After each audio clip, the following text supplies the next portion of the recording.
Welcome to our next class. तो पूरी class में देख रहे थे हम लोग कि इलेक्ट्रॉन का डिस्कवरी यानी इलेक्ट्रॉन का खोज किस प्रकार से किया जा रहा था। डिस्कवरी ऑफ इलेक्ट्रॉन, तो इलेक्ट्रॉन के खोज के संदर्भ में सर्वप्रथम कि कांच को बाल या सिल्क के कपड़े से रगड़ने पर उनमें ऋणावेश उत्पन्न हो जाता है। तो यह अनुमान लगाया गया, यानी यह निष्कर्ष पाया गया कि इनमें आवेश का यानी एक ऋणावेशित कण का स्थानांतरण हो रहा है बोल की।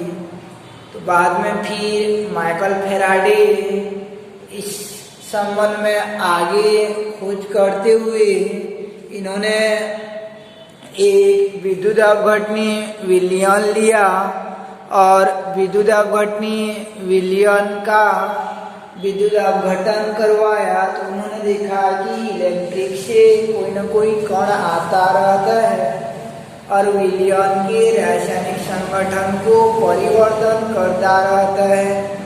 आगे जाकर वैज्ञानिक स्टोनी द्वारा यह इलेक्ट्रिक से आने वाला इस छोटे से छोटे कण को यानी इलेक्ट्रिक से आने वाला इस छोटा कण का नाम उन्होंने इलेक्ट्रॉन नाम दिया। तो इलेक्ट्रॉन नाम का कोई कण होता है, इस प्रकार से अस्तित्व में आया।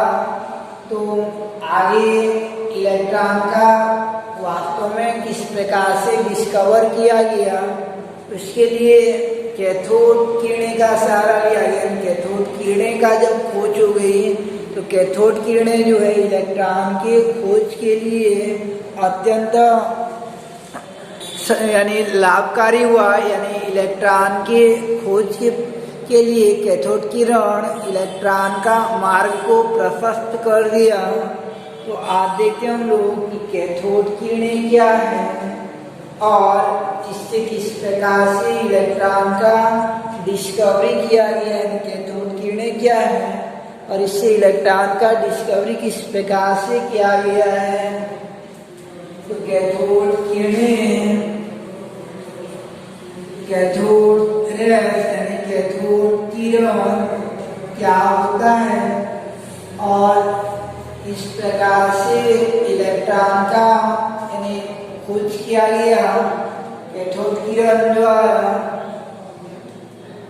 तो कैथोड किरण के लिए एक वैज्ञानिक विलियम क्रूक्स द्वारा एक कांच का नलिका लिया गया, यानी कांच का नली लिया गया। तो कांच के नली में दोनों साइड इस प्रकार का धातु का 2 प्लेट लगा दिया गया और इनको विद्युत स्रोत से जोड़ दिया गया, यानी विद्युत स्रोत से जोड़ दिया गया। इस प्रकार विद्युत स्रोत से जोड़ दिया गया। तो और एक कांच के नलिका के अंदर जो है सभी वायु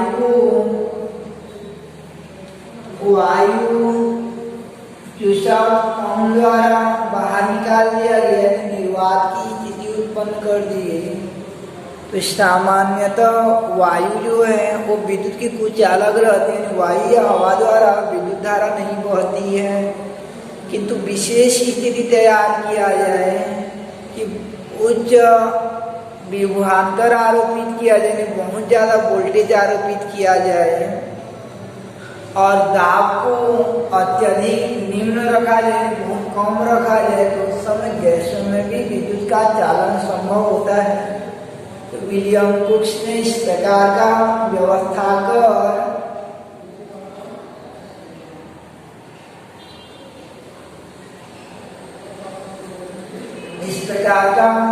व्यवस्था को पहले इसमें इन्होंने सामान्य दाब पर ये दो इलेक्ट्रोड लगाकर विद्युत क्षेत्र को आरोपित किया। दो इलेक्ट्रोड लगाकर विद्युत क्षेत्र को आरोपित किया।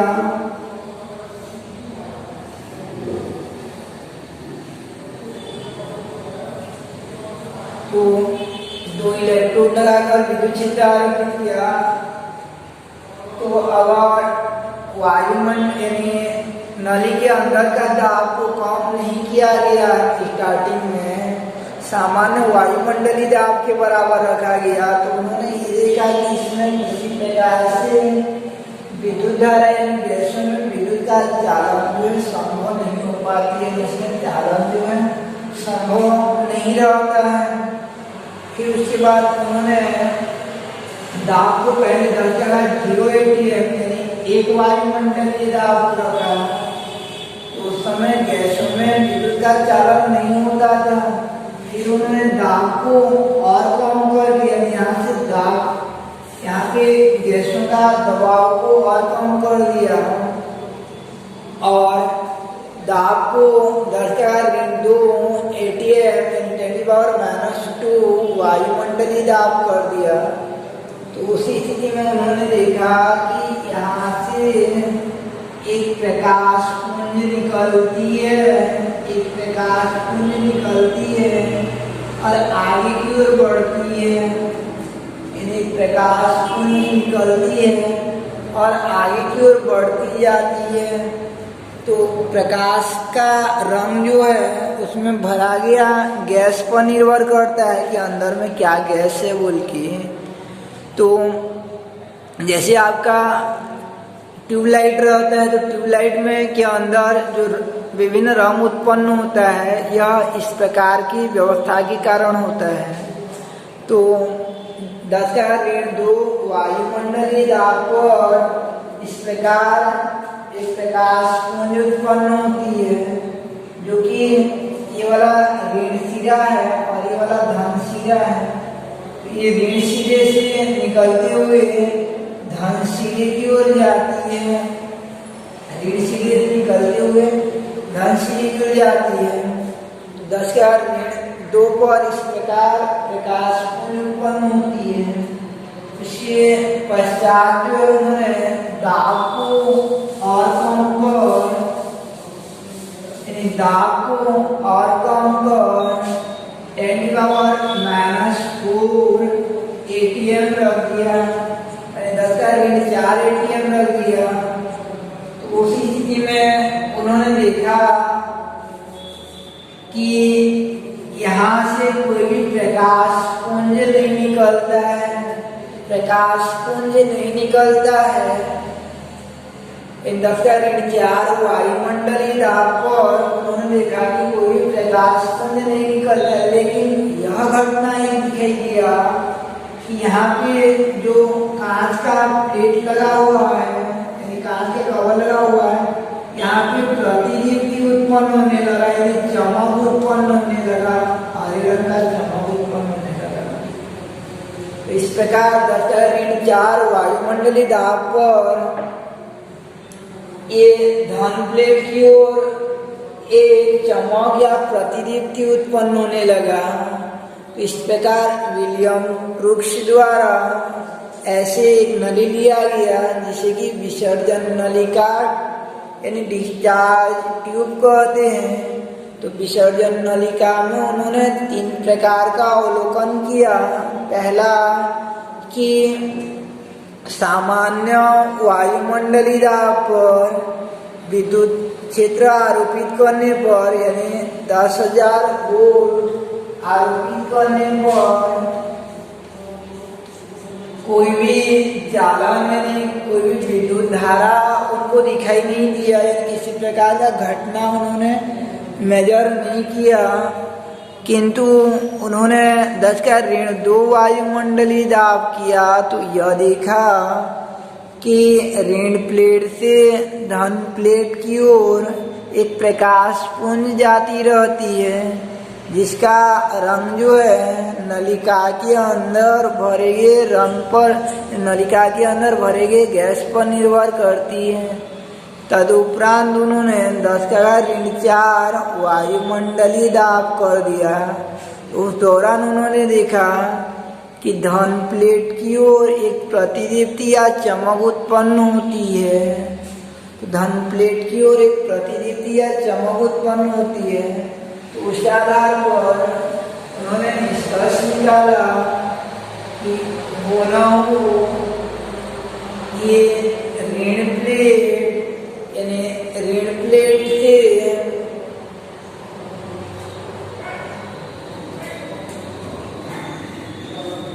कुछ न कुछ अदृश्य किरणें निकलती रहेंगे, कुछ न कुछ अदृश्य किरणें निकलते रहेंगे और जाकर धन प्लेट के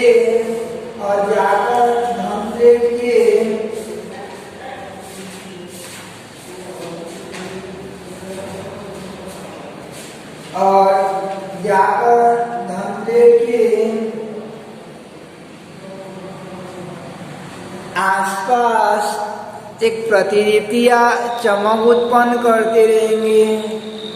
तो ऋण प्लेट से निकलने वाला इन किरणों को प्रारंभ में, यानी इधर ऋण क्षेत्र से या ऋण प्लेट की ओर से निकलने वाला इन किरणों को प्रारंभ में, यहाँ से निकलने वाला अदृश्य किरण जो जाकर यहाँ पे टकराने के बाद प्रतिदीप्ति उत्पन्न करती है।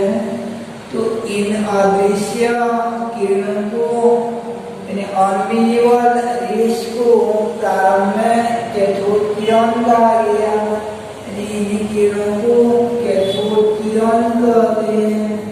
यानी यहाँ पे ये ऋण क्षेत्र की ओर से आने वाला इन किरणों को कैथोड किरण कहा जाता है। तो ऋण प्लेट और धन प्लेट, यानी ऋणायन और धनायन अर्थात कैथोड और एनोड लगा देते हैं और विद्युत क्षेत्र आरोपित करते हैं। विद्युत क्षेत्र जैसे आरोपित करते हैं तो अलग अलग दाब के मान पर अलग अलग घटना होती है। 10⁻⁴ वायुमंडलीय दाब पर एक कैथोड की ओर से कुछ अदृश्य किरण निकलती रहती है और जाकर कांच के प्लेट पर टकराकर प्रतिदीप्ति उत्पन्न करती है। तो कैथोड की ओर से आने वाले इन किरणों को कैथोड की ओर से आने वाले इन किरणों को उन्होंने कैथोड किरण नाम दिया। तो इस प्रकार से विसर्जन नलिका में उच्च विभवांतर व निम्न दाब आरोपित करने पर कैथोड से एनोड की ओर आने वाले इन अदृश्य किरणों को कैथोड किरण कहा गया। कैथोड किरण का डेफिनेशन क्या हो जाएगा आपका कि याद रखिए लेना, ऋण प्लेट को कैथोड कहते हैं और धन प्लेट को एनोड कहते हैं। तो विसर्जन नलिका में निम्न दाब व उच्च विभवांतर आरोपित करने पर कैथोड, यानी विसर्जन नलिका में उच्च विभवांतर व निम्न दाब आरोपित करने पर कैथोड से एनोड की ओर आने वाले अदृश्य किरणों को कैथोड किरण कहते हैं। इस प्रकार से विलियम ब्रूक्स के इस प्रयोग द्वारा कैथोड किरणों का डिस्कवरी हुआ। यानी कैथोड किरणें क्या हो जाएगा कि विसर्जन नलिका में उच्च विभवांतर व निम्न दाब आरोपित करने पर कैथोड से एनोड की ओर आने वाले अदृश्य किरणों को कैथोड किरण कहते हैं। इस प्रकार कैथोड किरण का डिस्कवरी हो गया। अब देखते हैं हम लोग कैथोड किरण का गुणधर्म क्या रहता है, क्या क्या गुणधर्म या गुण हो जाता है, कैथोड किरणों का प्रॉपर्टीज क्या रहता है। तो कैथोड किरण की विशेषताएं क्या रहती है। तो पहला हो जाता है कि कैथोड किरणों की विशेषताओं में कि कैथोड किरणें जिस मार्ग में जाती रहती हैं, कैथोड किरणें जिस मार्ग में जाती रहती हैं उस मार्ग के मध्य भाग में एक यानी वस्तु रख देंगे, एक वस्तु रख दी जाती है। कैथोड किरणों के मार्ग में कोई वस्तु रख दी जाती है और इधर पर्दा लगा दिया जाता है। तो वस्तु का छाया जो है पर्दे पर प्राप्त होती है, वस्तु का छाया जो पर्दे पर प्राप्त होती है, जिससे यह निष्कर्ष निकलता है कि कैथोड किरणें मुड़कर ऐसे नहीं आ जाती, मुड़कर आती तो उसका छाया नहीं बनता। तो जिससे यह निष्कर्ष निकलती कि कैथोड किरणें सीधी रेखा में गमन करती है, यानी कैथोड किरणें स्ट्रेट लाइन में गमन करती है। कि कैथोड किरणों के मार्ग में कोई अपारदर्शी वस्तु रख दिया जाए तो उसका छाया पर्दे पर प्राप्त हो जाती है, जिससे यह स्पष्ट होती है कैथोड किरणें सीधी रेखा में गमन करती है। यानी कैथोड किरणें के मार्ग में कोई अपारदर्शी वस्तु रख दिया जाए तो कैथोड किरणें के मार्ग में कोई अपारदर्शी वस्तु रख दिया जाए तो उसका छाया पर्दे पर प्राप्त हो जाती है, जिससे यह स्पष्ट होती है कि कैथोड किरणें सीधी रेखा में गमन करती है।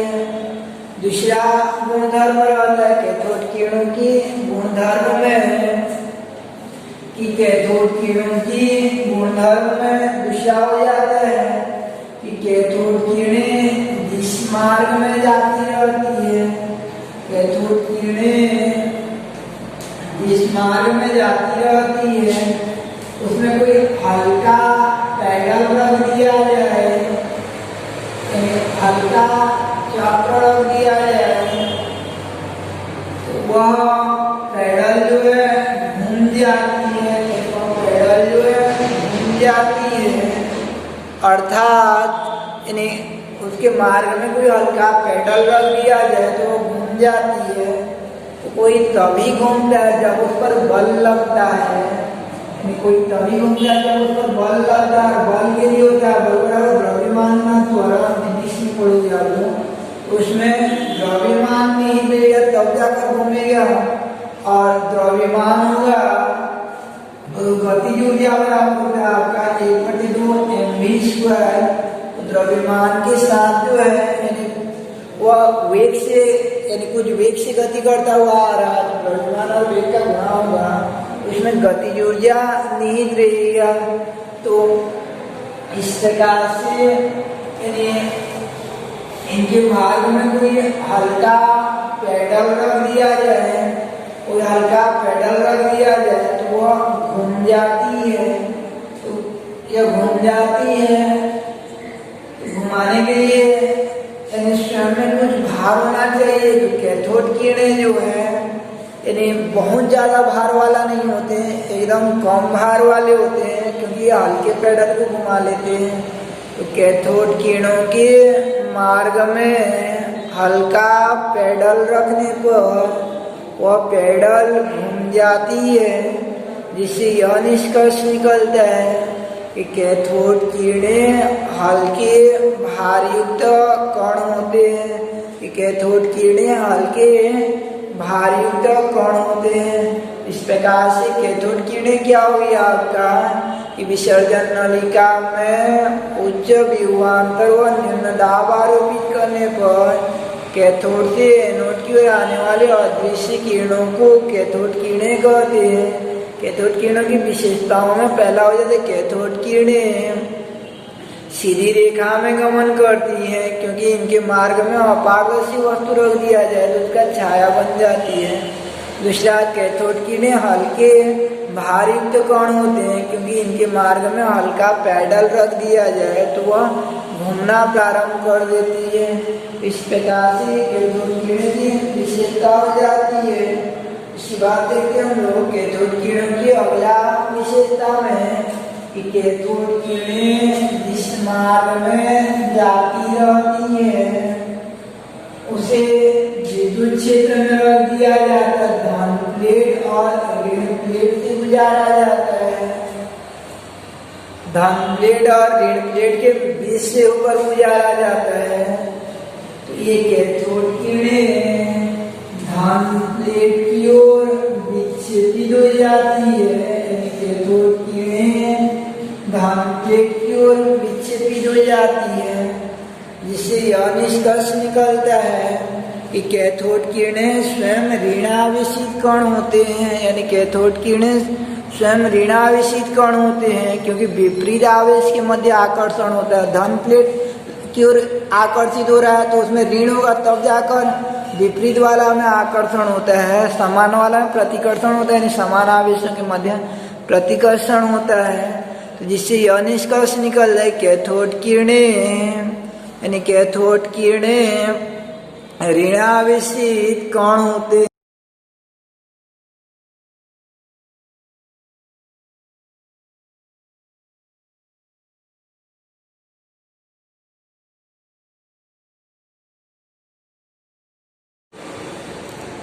कैथोड किरणें विद्युत क्षेत्र के प्रभाव से धन प्लेट की ओर विक्षेपित हो जाती हैं, जिससे यह निष्कर्ष निकल जाए कैथोड किरणें ऋणावेशित कण होते हैं।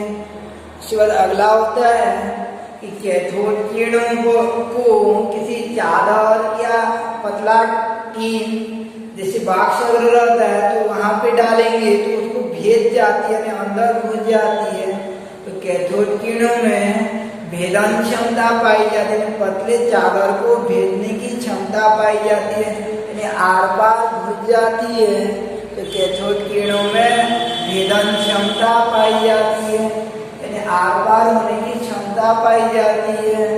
उसके बाद होता है कि कैथोड किरणें अगर कोई गैस रहता है उस गैस से होकर गुजरती है तो गैसों को आयनित कर देती है, धनायन के रूप में उसको परिवर्तित कर देती है, गैसों को आयनित कर देती है। तो कैथोड किरणें पतले चादर को भेद जाती है। कैथोड किरणें गैसों को आयनित कर देती है। और ये कैथोड किरणें अगर कोई पर्दा लेंगे, जैसे फोटोग्राफिक प्लेट लेते हैं हम लोग, फोटोग्राफिक प्लेट में जो पहले कैमरा के अंदर नेगेटिव आता था, नेगेटिव तो उसे फोटोग्राफिक प्लेट कहते हैं। तो कैथोड किरणें अगर उस फोटोग्राफिक प्लेट पर टकराती तो प्रतिदीप्ति या चमक उत्पन्न करती है। प्रतिदीप्ति या चमक उत्पन्न करती है, फोटोग्राफिक प्लेट पर टकराकर प्रतिदीप्ति या चमक उत्पन्न करती है। और यानी गैसों को आयनित कर देती है। फोटोग्राफिक प्लेट को यानी फोटोग्राफिक प्लेट में प्रतिदीप्ति उत्पन्न करती है। और कैथोड किरणें भारी धातु जैसे टंगस्टन मॉलिब्डेनम से टकराकर, भारी धातु जैसे मॉलिब्डेनम या टंगस्टन से टकराकर एक नया प्रकार का किरण उत्पन्न करती है, जिसे एक्स किरण या एक्सरे कहते हैं, जिसका उपयोग शरीर में टूटी हुई हड्डियों का पता करने के लिए किया जाता है। इस प्रकार से कैथोड किरणों की विशेषता हो जाती है कि देखिए हम लोग कैथोड किरण क्या है और कैथोड किरण की विशेषता। तो विसर्जन नलिका में उच्च विभवांतर और निम्न दाब आरोपित करने पर कैथोड से एनोड की ओर आने वाले अदृश्य किरणों को कैथोड किरण कहते हैं। इन कैथोड किरणों की विशेषता, पहला होता है कैथोड किरणें सीधी रेखा में गमन करती हैं, दूसरा कैथोड किरणें हल्के भारयुक्त कण होते हैं, तीसरा कैथोड किरणें धन प्लेट की ओर विक्षेपित होते हैं, और चौथा कि कैथोड किरणों में भेदन क्षमता पाई जाती है, और पांचवा कैथोड किरणें गैसों को आयनित कर देती हैं, और छठवां की कैथोड किरणें भारी धातुओं से टकराकर एक्स किरण उत्पन्न करती हैं। इस प्रकार से कैथोड किरण हो जाता है। ये कैथोड किरण और कैथोड किरण की विशेषता हो जाता है। उसके बाद देख रहे थे हम लोग कि कैथोड किरणें द्वारा किस प्रकार से इलेक्ट्रॉन का डिस्कवर किया जाता है। तो इस प्रकार कैथोड किरणों के गुणों का अध्ययन किया गया, तो अंततः यह निष्कर्ष निकाला गया कि कैथोड किरणें हल्के भारयुक्त ऋणावेशी कण होते हैं। हल्के भारयुक्त ऋणावेशी कण होते हैं। इनमें हल्के भारित ऋणावेशित कणों के समूह को ही इलेक्ट्रॉन कहा गया। इलेक्ट्रॉन कोई दूसरा चीज नहीं होता, अपितु ये एक्स किरणों का समूह ही इलेक्ट्रॉन पुंज होता है। इस प्रकार वस्तुतः यानी कैथोड किरण है, यानी कैथोड किरणों का समूह ही क्या हो जाएगा, आपका इलेक्ट्रॉन होता है। और इस प्रकार इलेक्ट्रॉन का डिस्कवरी किया गया। इन्हीं कैथोड किरणों को ही इलेक्ट्रॉन नाम दिया गया। इलेक्ट्रॉन ही क्या होते हैं, हल्के भारी ऋणावेशित कण होते हैं। कैथोड किरणों के गहराई से अध्ययन के उपरांत यह निष्कर्ष निकाला गया कि कैथोड किरणें हल्के भारित ऋणावेशित कण होते हैं, जो कि वस्तुतः इलेक्ट्रॉन ही है। यानी कैथोड किरणों का समूह इलेक्ट्रॉन हो जाता है। इस प्रकार से देखिए आज कि ये कैथोड किरणें क्या हो जाएगा आपका कि विसर्जन नालिका में निम्न दाब व उच्च विभवांतर आरोपित करने पर कैथोड से एनोड की ओर आने वाले किरणों को कैथोड किरण कहते हैं। यानी कैथोड किरण कहा जाता है। अब इनकी विशेषताओं में कि कैथोड किरणें सीधी रेखा में गमन करती है। कैथोड किरणें हल्के भारयुक्त कण होते हैं, विद्युत क्षेत्र में धन प्लेट की ओर विक्षेपित होते हैं, और कैथोड किरणें पतली चादर को भेज जाती हैं और गैसों को आयनित कर देती हैं। यानी भारी धातु से टकराकर एक्स किरण उत्पन्न करती है, और फोटोग्राफी प्लेट से टकराकर प्रतिदीप्ति या चमक उत्पन्न करती है। साथ साथ चुंबकीय क्षेत्र में भी विचलित होती है। तो उपयुक्त अवलोकन से स्पष्ट होता है कि कैथोड किरणें हल्के भारयुक्त ऋणावेशित कण होते हैं, जो कि वस्तुतः इलेक्ट्रॉन ही होते हैं। तो इस प्रकार से क्योंकि कैथोड किरणों का गुणों का अध्ययन जो सर जे थॉमसन द्वारा किया गया था, इसलिए इलेक्ट्रॉन के खोजकर्ता का श्रेय जो है सर जे थॉमसन को जाता है। 1 नंबर का क्वेश्चन आएगा कि इलेक्ट्रॉन के खोजकर्ता वैज्ञानिक कौन है बोल के, तो आंसर हो जाएगा सर जे थॉमसन। तो इस प्रकार से इलेक्ट्रॉन का खोज हो गया। अब आगे हम लोग इलेक्ट्रॉन का डेफिनेशन करेंगे। इलेक्ट्रॉन का परिभाषा क्या हो जाएगा, तो इसका परिभाषा के लिए इस पर आवेश कितना होता है उसको जानना पड़ता है, और इसका द्रव्यमान कितना होता है इनको जानना पड़ता है। पहले हम लोग इलेक्ट्रॉन के आवेश व द्रव्यमान का निर्धारण किस प्रकार से किया जाता है, जिसे कि E/m कहा जाता है। पहले हम लोग इलेक्ट्रॉन के लिए E/m का निर्धारण इस प्रकार से किया जाता है।